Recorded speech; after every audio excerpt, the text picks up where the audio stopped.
evening, everybody, and welcome to another edition of 108 Stitches Baseball Talk. My name is Scott Morgan, Rock Motor City Madmouth, fresh off the 12 hours of Sebring. Over the weekend, was able to go out there and watch the race on Saturday, but had business to attend to Friday and Saturday. And, of course, this afternoon, I had the opportunity to cover the Miami Hurricanes Football Pro Day. And among some of the people that was actually there was Las Vegas Raiders coach Antonio Pierce. Mario Cristobal was there, and of course Jason Taylor, who's the coach of the Canes. And it's really good to be able to go to these pro days and watch some of these athletes that weren't invited to the combine make an impression in front of the potentially their future employers. With that said, I want to introduce my regular crew. Well, you know about me, know about George Eichhorn. Welcome back, George. Hi, Scott. Hi, Mark. Good to be on again tonight talking baseball. And we got the barber, Mark Maradai. Welcome back, Mr. Barber. Hey, what's going on, everybody? Thanks for having me back. Love talking baseball with you guys. I could smell it in the air. I cut my grass. That's how excited I am for baseball season. Well, that's why you're one of the co-hosts on this show, Mark. I mean, I knew that when we certainly got to know each other a while back, but also at Cooperstown, New York. For a lot of you folks that want to understand the nature of networking, I met Mark through Twitter, and then we ultimately got together in Cooperstown, New York, few years ago. So networking is key, people. You can meet people at anywhere and ultimately meet them in person, and that's been the joy of Mark Maradai. All right, let me go over some topics. We're going to be talking a little bit of college baseball tonight, as well as some of the interesting Major League Baseball questions many of us want to know. The reason why I'm keeping this college baseball tonight is I'm going to mention it now. Arkansas pitcher Hagan Smith tied a single game school record for 17 strikeouts. But here's the catch. He only pitched 6 innings. 6 innings. With that said, George, unbelievable. Oh, my gosh. 6 innings and he got 17 strikeouts. Wow. Yeah, that's what you and Josh Bernstein feel the same way. All right, there you go, Josh. Welcome back. Good to have you, Josh. Good to have you, Blake. And these are my favorite peeps. Don't worry, they're going to be working their way on the broadcast. But yeah, Josh, wow. All right, George, 17 strikeouts out of a total, can get 18. Unbelievable.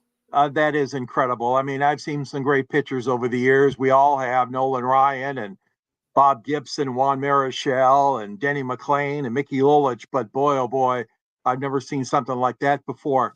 My question would be, Scott, do you know if has he been drafted by anybody yet, or did it say if he's the property of another team yet? No, nothing was specified. I think what's so cool, and you know what, George, really honestly, that's a fair question. You know, so they wanted to focus on the stats. Sure. You know, and then of course we're going to find out. Hey, Jesse, how are you, buddy? So, you know, they want to focus on the stats. Now, one thing about college baseball, and I covered it a few years ago, I don't like the aluminum bats. I really don't. I think, to me, it presents issues when these guys get to the professional league. I really have never been I think hitting stats can be a bit over-exaggerated because you have the aluminum bat. But thankfully, we are talking about pitching, and this kid here throws 17 strikeouts. And you can strike out, as many as 18, and then you got a record that, oh, my goodness. My question is, what was his repertoire? Is he bringing smoke? Is he throwing over 100 every pitch? Is he throwing, has he got like a 4-pitch repertoire? Did they say anything like that? Because no, not at all. That's interesting. Let me mention a few things which I want everybody to know. Every now and then, if I get a good topic on, I'll get it from Instagram. So the things that you mentioned there, Mark, now I'm not saying it isn't at some of the other places. Where I was able to go ahead and find this piece of information was on Instagram, and I decided to screenshot it is what I did. So, and that's why I think it was a great thing to bring up, because think about it, 17 strikeouts in 6 innings. I mean, my goodness. That, to me, we'll find out what happens with Hagan Smith later on down the road, but that's still one quite accomplishment.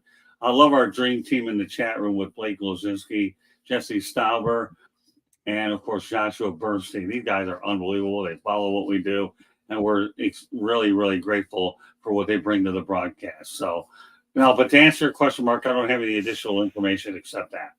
Well, that's an incredible feat, guys. I mean, that really is. Now, there is an outside chance, as we saw in some college basketball recently, where teams were trounced because they were no good and they lost by 80, 90, 100 a point game in the college basketball. But still, even if this kid faced the Little Sisters of the Poor, the old joke used to be, he still deserves accolades. My goodness, 18. Oh, it's just incredible. Somebody's got Here, to you know swing the what? bat. Let me go ahead and mention Will Vogel. All right, now we got a little more respect. Hey, Will. Unbelievable. When it comes to researching stuff, Will Vogel to me is as good as they get. But his Smith's first 15 outs were strikeouts with 12 coming from swings and misses. What does that tell you? Yeah. He's And either there, throwing let's- gas or he's throwing breaking balls. Well, let's ride the Vogel train from that, Mark, and then we'll continue to fit it in.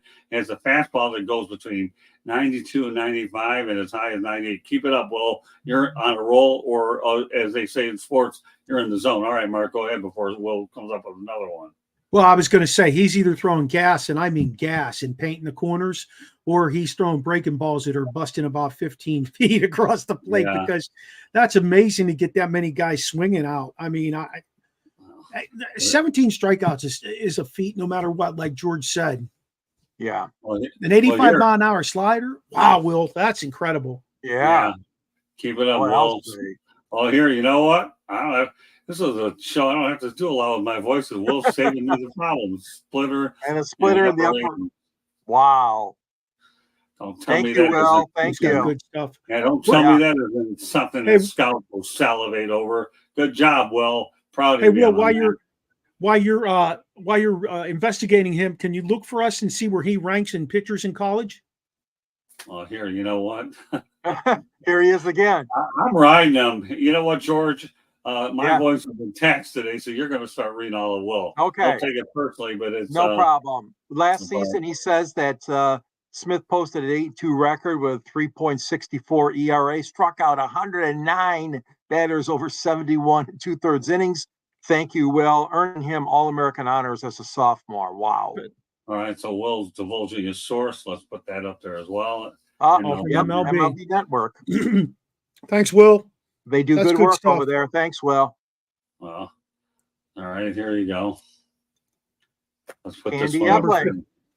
Candy says that he's a 2024 Major League debut MLB pipeline number 15 draft prospect. Well, Hey, with a couple more outings like that, guys, he's not going to be number 15. He's going to skyrocket up there. No Yeah. kidding. Yeah, I agree with you there, Mark. No doubt about that. Wow. I told you we had a topic that was loaded, and this one indeed was. No aluminum bats. This kid can throw heat, and he can throw a lot of pitches, and that's what a lot of scouts are looking for. Not a guy who's.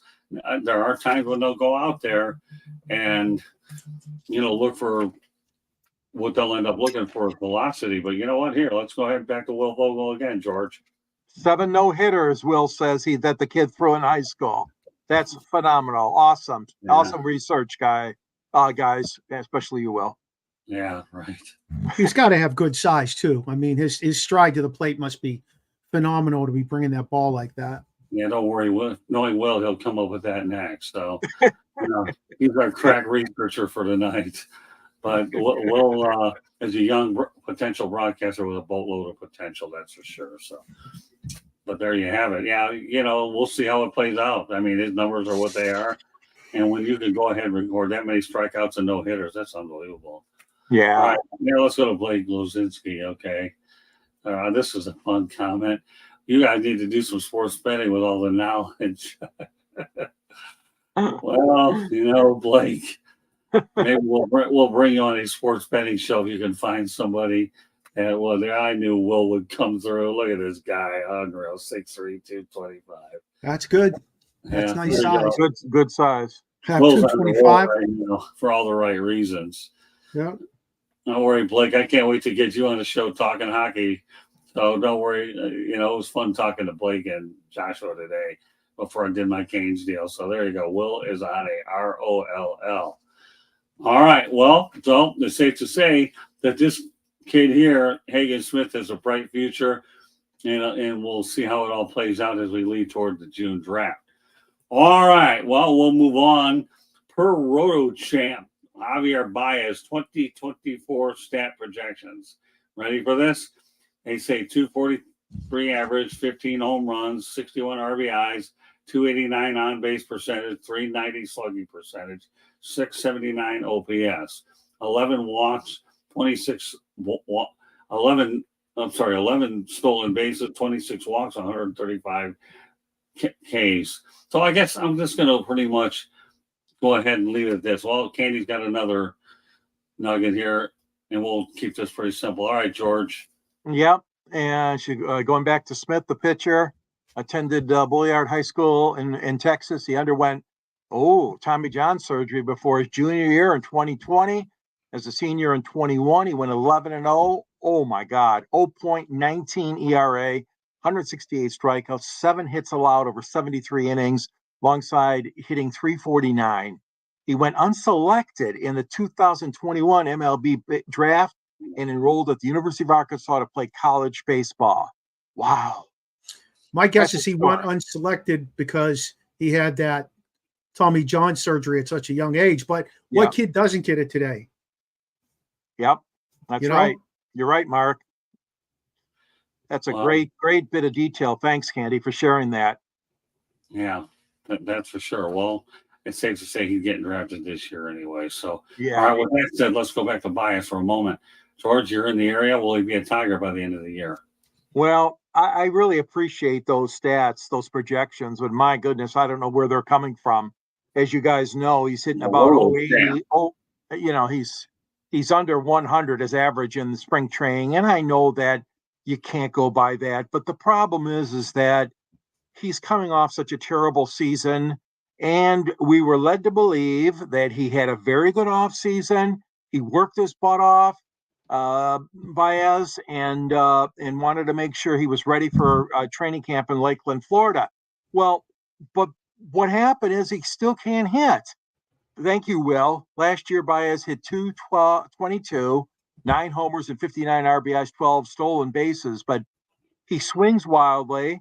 He can make and defensively, he can make a dramatic catch or play, but then some of the routine stuff he just botches. He's not consistent with the glove like he used to be. Not that he ever was a Gold Glove winner, in my opinion. Now, getting back to his hitting, Scott and Mark, there's a real source of concern. The latest news I saw coming out of Tiger Town was that AJ is probably going to consider putting him in the bottom of the order until he starts hitting. They can't do anything. They got so much money tied up with this guy. Nobody's going to obviously take him off their hands. So the Tigers, I mean, I hope those stats, I would take that if that's what the Rotor experts are saying. This may sound controversial. Send him to AAA so he can work on his game. Possibility, Will, but we'll follow him up. We all know he's got the prime. Certainly not a hindsight. Only way they could get him there is if he had some sort of injury designation where they could potentially send him there for some rehab games. So he'd have to go on the injury reserve, and then they could move him down there. He could go on a 7-day injury reserve, right? Yeah, but I that's not going to be enough for him. I mean, if they want to send a message to him, right, he's going to refuse to go to Toledo, AAA team for Detroit.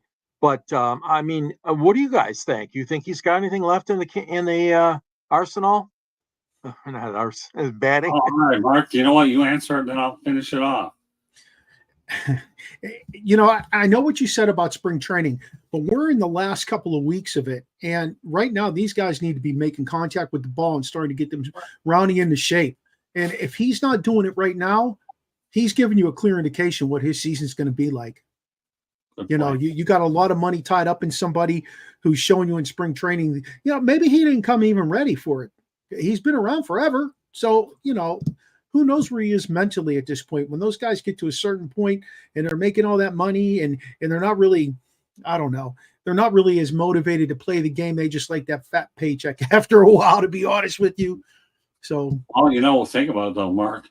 MLB gives out guaranteed contracts and NFL doesn't. Playing a 1 year. Yeah. Personally, I think Javi Baez has been a bust so far. Sometimes you hit on these free agents and sometimes you don't. This is one of those situations where they simply got this one wrong, period. Now they're trying to fix it. We'll see if they can see if he's worth anything, but they're stuck. What, for another 2 more years, I think they're on the hook for. So they better find a way to figure it out, and they need to figure it out fast. But we know that there are some good prospects on the way, and then eventually you might have to use them as a reserve if some of the other guys, but they need them to perform. And then, and like Mark just mentioned, okay, we're in week 2 of spring training. You need to find a way to get it figured out. Because in 2 weeks, these games count. All right, let me go over a couple of things here really quickly. 108 Stitches Baseball Talk is being broadcast around the world. The audio version of 108 Stitches Baseball Talk can be heard on iHeartRadio, Apple, Spotify, Google, wherever you get your podcasts. Please hit the red subscribe button on YouTube, South Florida Tribune. We're striving for more subscribers, okay? Please also comment, like, and share the broadcast. Love all the energy in the chat room. Duncan Lozinski's in there. Will Vogel's on a roll. Blake Lozinski, Joshua Bernstein, you name it. Keep up with these groups. They're unbelievable. Also, you want to be a guest, okay? Send your top idea to South Florida Tribune at gmail.com. If you want to advertise cost efficiently, give me a call at 954-304-4941. We broadcast live on Facebook, LinkedIn, Twitter, and YouTube. I'll go over some more stuff later. Also, if you notice during our ticker, everything that I'm explaining to you, okay, to me, is also at the bottom of the ticker as well. So check it all out, and we can go from there. Better listen live, Duncan Lozinski. Well, sure, it's great live because I get to go ahead and bring you on here and do it in real time. So that's really good stuff. So with that said, okay, George, you brought it up. Dodgers versus the Padres in Seoul, South Korea, March 20th and 21st. Dave Roberts has a little incident with an egg incident. But George, give me your overall perspective of baseball playing in Korea. Garrett and I know that the Koreans have a professional league too. They really, really do. So, yeah, this is something that I really was interested in talking a little bit about tonight, guys, because this is a huge commitment to take 2 training camps, 2 teams away from their camp, and obviously going quite a long distance to South Korea to open the season. Now, granted, you're opening the season almost 10 days, 9 days before the regular season actually gets underway, of course, in the United States. So it is a big gamble by baseball, but I know that all the sports, let's face it, MLB, NBA, NFL, NHL, they all want to have a presence internationally. That does not exempt baseball from doing the same. So I've heard from a couple of baseball nerds, friends of mine, saying, "Oh, that's a bunch of BS. Why go all the way across the continent or into another continent, across the ocean, I should say?" Hey, listen, like you said, Scott, they've got a professional league. Korea loves their baseball, just as Japan does, and Taiwan and China. And we've had little league teams come over for all these years, and the kids and the families, and they love it going to little league games. So Major League Baseball has to do this once in a while. They have to. And in fairness to all the teams in the league, I mean, they try their best to rotate it. Okay, let's be honest. The Dodgers and the Padres are both loaded with talent.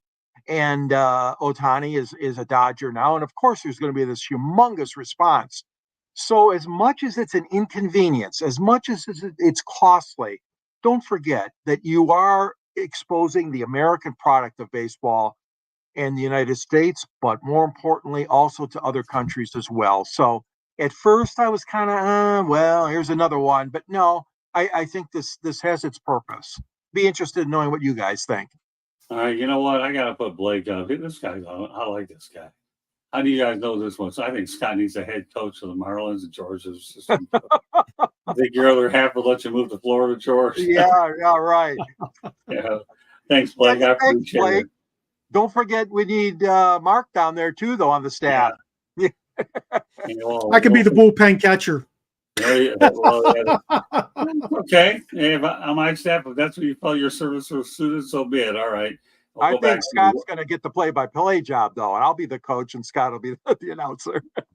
yeah, that would be nice. All right, let's go ahead and put Will back on. Baseball is played worldwide, North America, Canada. Yeah, it sure as well. I mean, why do you think the Little League Baseball, Little League World Series draws as much? Because it is a worldwide sport, knowing full well that you're going to end up seeing some players eventually reach the big leagues. Yeah. Good point, Will. And again, you're full of them Good point. tonight. Okay, go ahead, Mark. Take a crack I at think what's happened here is it's a great idea to take the game outside of the country. And I'm not talking Canada and I'm not talking Mexico. I'm talking about outside of the country to other places they do play baseball, because a lot of those fans want to see the guys who are playing Major League Baseball. I still think Major League Baseball is probably the premier product for so many of those places. And just look at it. Guys jump from Japan, they jump from Korea, they come to America to play baseball. Now, money talks. There's no question about it, but it's still the Premier League, in my opinion. And I think a lot of those fans want to see those guys, and those are two good teams going over there to play. Hopefully they field quality lineups when they go. Well, let me mention a little bit something about Korea. Number one, a lot of MLB players play over there if they don't have jobs here. So they'll go out there and kind of find that 1 year or two where they are able to regain their form. But more importantly, the one thing we can't lose sight of with Korea is they had the Korean Baseball Organization, KBO as they call it. But here's the thing, okay? I was watching that brand of baseball with COVID-19. Me too. When those games were on. And I'll tell you what, that's a good brand of baseball. Don't sell Korea short. In fact, I'll even take it a step further. I remember when I went to the 1984 Olympics and I saw Korea play the United States in baseball, and it was pretty cool. That was my only trip to Dodger Stadium. So that's good, Scott. That's good memory for you, and you're right. I was so disappointed when the Olympic Committee years ago decided to drop baseball. And now they're going to bring it back when Los Angeles has the games 4 years from now. I heard it's going to be back at least as a demonstration sport. But yeah, that's great. That's great memory. You got it back in '84 in Los Angeles. Yeah, it really was. I mean, Dodger Stadium. I'd like to get back there one day. Hopefully, I don't know when, but I did make it there once. So we appreciate all the participation in the chat room. You guys are the best. All right.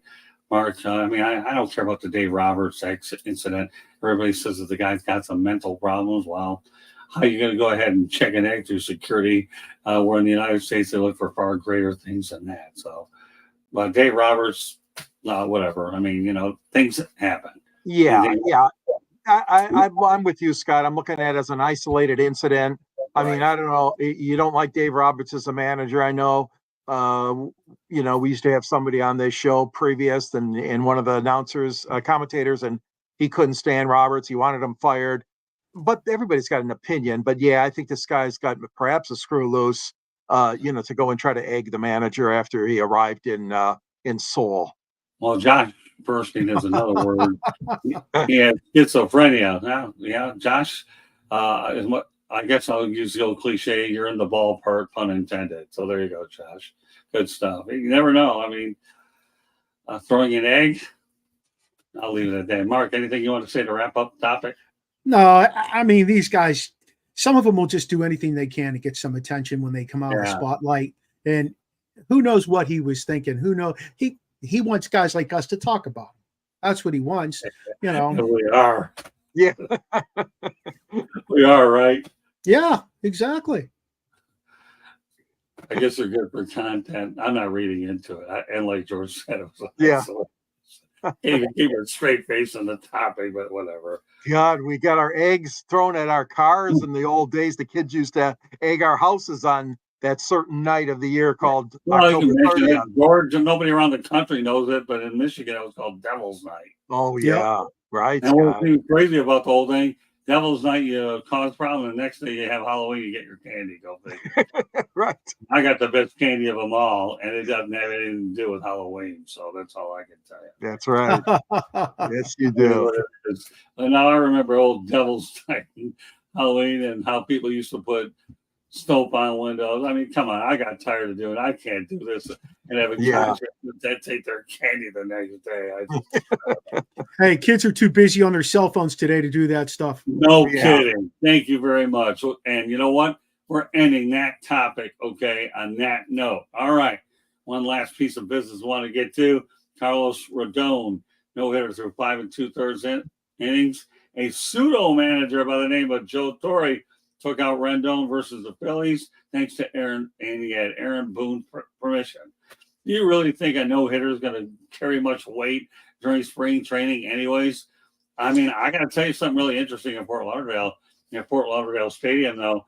I saw a no hitter at Fort Lauderdale Stadium, but you had a combined one, 3-3-3 at Fort Lauderdale Stadium. So, I mean, all right, George, what's your take on Carlos Rodon?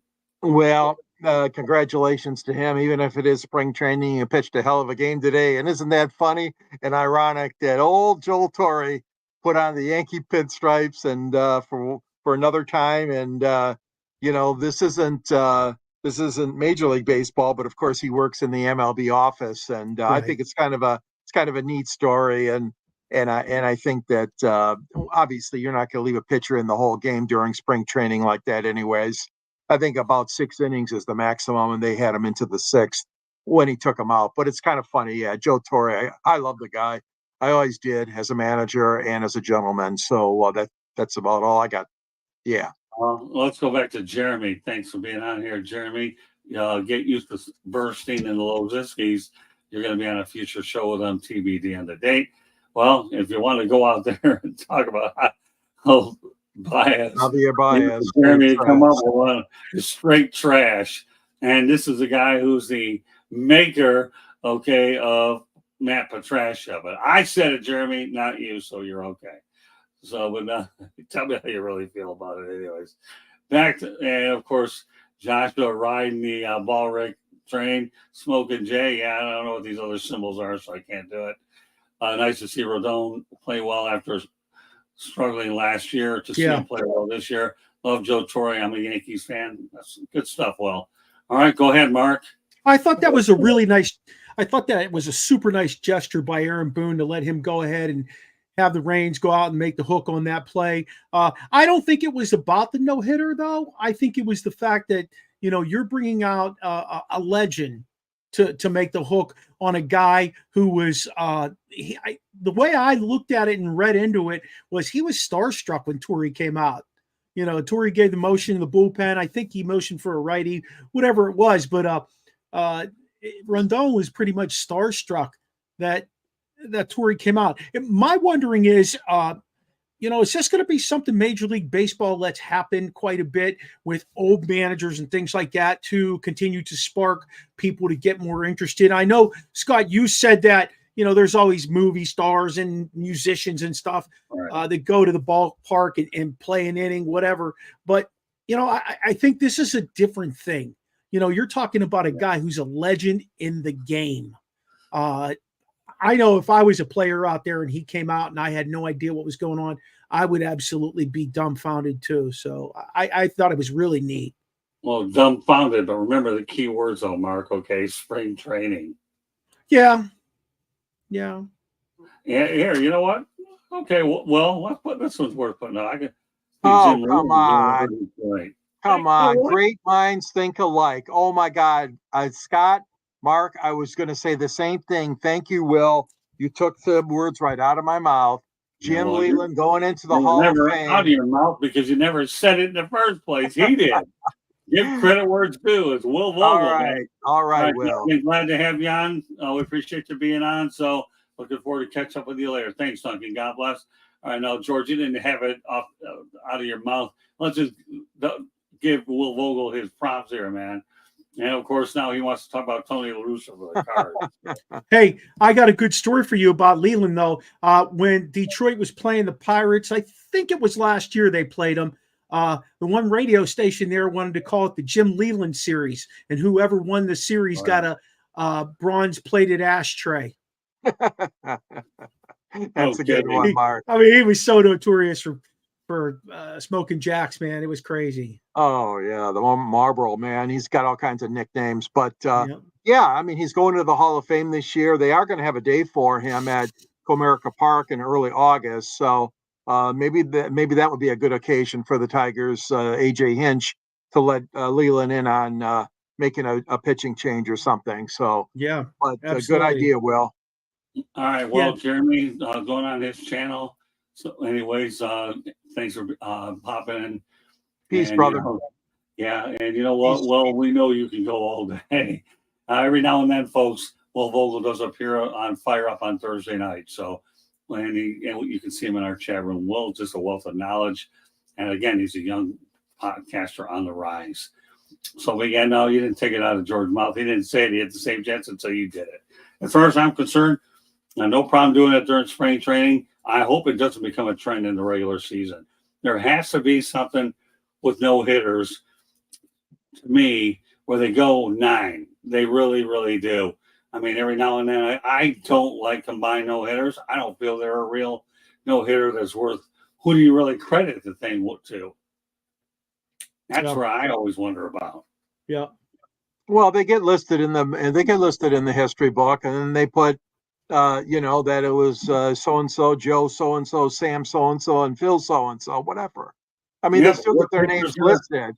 So you mean to tell me that 3 pitchers, if you had 3, are going to get credit for this thing? That to me is, okay. I mean, I'll take your word for it, Mark. I just think it's weird, strange. I don't like it. I agree with you, Scott. I do agree with you. I think if you're throwing a no-hitter, it should be one guy throwing 9 innings or whatever it takes to get credit for that no-hitter. Yeah, I agree. Instead of a combined no-hitter. Well, here's the thing. Everybody wants to accuse MLB about what steroids does for performance-enhancing drugs. I get it, okay? You have the right to talk that way, and I totally understand and respect where you're coming from. But by the same token, now we have what we consider a no-hitter, which to me is one of the most unbelievable places a pitcher can go. If he doesn't do anything in his career but throws a no-hitter, and Mark, both of us have been in Cooperstown, they have a showcase that talks about no-hitters of all these guys. I'd like to see what Cooperstown is going to do when you have these combined no-hitters. I haven't seen that. I know we're due back to Cooperstown one of these days, but that, there's some stats and things that you have in MLB, okay, that you wonder. We all talk about there's PEDs, no-hitters, you name it, but some stats are just sacred. There haven't been many perfect games, no-hitters. Well, you got to, even back in 1967, though, Scott, the Baltimore Orioles used 3 pitchers to have a no-hitter against the Tigers. So it does have a history. I mean, it goes all the way back to that one, I believe, might have been the first one.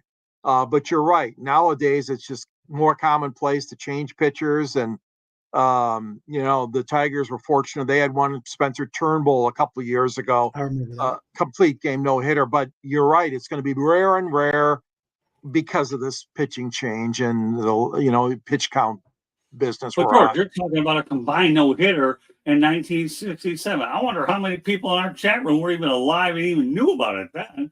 And really, when you think about today's audience, MLB's trying to get to the younger audience. I understand that they're making the necessary rule changes to try to speed the game. I'm okay with it. And Don Mattingly once told me, hey, whether we like to change it or not, we're going to have them anyway, so you might as well get used to it and don't complain. Yeah, I love Don Mattingly. He's like a brother to me, and I always welcome the opportunity to see him anyway. So Don Mattingly does belong in the Hall of Fame, separate day for another time. But as I told you, how do you justify these combined no-hitters, or where do you put them in the place of history? Kind of like if you'd ever put the steroids guys in the Hall of Fame, you put a little asterisk beside them. That's a good point. Or the other thing you do is you have a little wing in there, although they do have something in there for steroids that talks about these guys. So after all, Mark, we know it, that the Hall of Fame to me is a museum where you can learn from. Yeah, absolutely. And I emphasize the words museum that we can learn from. Yep. 100%. 100%. All right, let me talk about some other business. We have a website out there, www.southfloridatribune.com, Twitter/X @Tribune South. Candy Eveling is behind the scenes as well as producing the show. I do have a book out there called Lessons from the Microphone, Tuning into the Enduring Wisdom of Visionary Leaders. It is now available on Kindle, Amazon, and Barnes and Noble, and we're working on getting more and more media distribution as well. But Barnes and Noble is the latest one. This book pretty much talks about old school media versus new school media, and I think it's really fascinating when you compare the different eras and all that. I think it just blows me away. So with that said, I hope it's a very inexpensive. You can get it, the ebook, whatever you want to do. But I hope everybody, if you don't know anything about the industry, everybody can benefit from this book. So with that said, okay, as we wrap this show up tonight, George, why don't you let everybody know how they can get a hold of you? Yeah, your best way to reach me is on the South Florida Tribune. You can read my articles under the Motor City Tribune. At the end of that column of mine, you'll see a link to my book, which is called Detroit Sports Broadcasters on the Air. Well, thank you, Candy. That's very nice of you to put it above my shoulder. Scott's in the book, and boy, and also I know that he's got that great picture of him with Muhammad Ali in his book as well. So we're all, supporting each other with our books. You can reach me at gicorn@yahoo.com, on LinkedIn under my name, and on you can reach me also I'm on Instagram, all of the social media sites. And you can also follow me on 108 Stitches, Sports Exchange, Fire Up, and Pundits, great shows here on this South Florida Tribune and Sideline Sports. Great networks to be part of. Thank you. Okay, Mark, go ahead. Well, I'm not quite as famous as these guys. I don't have a book out there just yet, maybe someday. But Original Sports Podcast with Mark Maraday and the Barbershop Crew airs every Tuesday night, once a month. We do go live on location to do our show with an audience once a month, at least once a month. We have a guest. You can find us everywhere you find podcasts. We also are on Twitter, Facebook, Snapchat, you name it. We're on there pushing ourselves out. We are part of Sideline Sports Network, Let's Talk Sports Network, and most recently, we have been picked up by Elite Sports and Entertainment Network, and we will be on Tuesday nights from 9 to 10 on Roku. Beautiful. And not only that, I can't thank Mark enough, who's been very helpful with both us on social media, especially on Twitter, helping us share the content. And of course, when the opening came here to find a baseball person, it was the easiest decision I've ever had to make in my 44 years, adding the barber to the show. And you know what? I don't mind admitting that you made me look like a genius adding you on here. I don't know about that. Well, no, I do, because I've been through an awful lot with a lot of different shows. But when I find somebody that has your knowledge of the game as well about life, you're more than just baseball, Mark. You're a lot about, because you teach as well. Right. And I know that's the one thing that when you have a guy who's a teacher and then does all this podcasting stuff at night to have fun. I got to know him well in Cooperstown. I know the individual that I was thankful to meet. I don't meet everybody. It's hard to meet everybody that you come in contact with, but if it works out, it does. So yeah. But the power of networking got Mark and I together, and now Mark is a permanent part of what we're doing here. Catch us on Monday nights. Our normal time slot is around 8:15. But today I was very busy with the Miami Hurricanes Pro Day, so I pushed the show back by about 15 minutes to take care of business at Coral Gables. So, like velocities, you got to take care of your media distribution partners, and that's what we try to do. But meanwhile, we're on Monday nights. These are my two guys, and we'll bring on guests, so stay tuned. So meanwhile, on behalf of George Eichhorn, the barber Mark Maraday, my name is Scott Morgan, about the Motor City Man. I'll thank you for joining us. I want to thank once again everybody that participated in the chat room. You guys are the BESD, and we look forward to seeing you again on other shows. So good night, everybody, and we will catch you the next time. Bye now. Right.